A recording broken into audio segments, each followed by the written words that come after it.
Authorities in a small Ohio town say 2 women and an 11-year-old boy were stabbed to death and dismembered before their remains were put inside a tree. There's no rhyme or reason to do that to someone.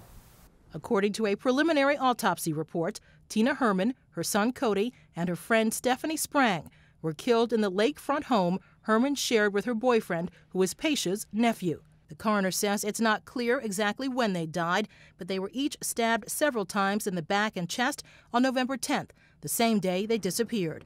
They were reported missing after Herman didn't show up for work 2 days in a row at this Dairy Queen. There's a little bit of closure that we know what happened. There is some peace in knowing that they are not suffering because that was a major concern. We're very glad that that part has ended, devastated over the fact that they will never be back.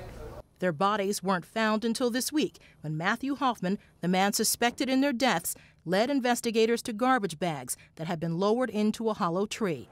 As authorities try to figure out what led to the gruesome attacks, Pejsa tells the Associated Press his nephew believes someone, possibly Hoffman, may have been stalking the family ahead of the murders.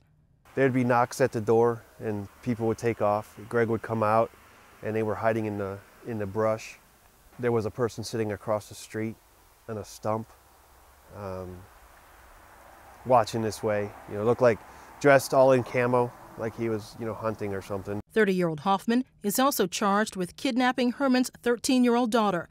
Authorities say the out-of-work tree trimmer had Sarah Maynard tied up and gagged in his basement for nearly 4 days.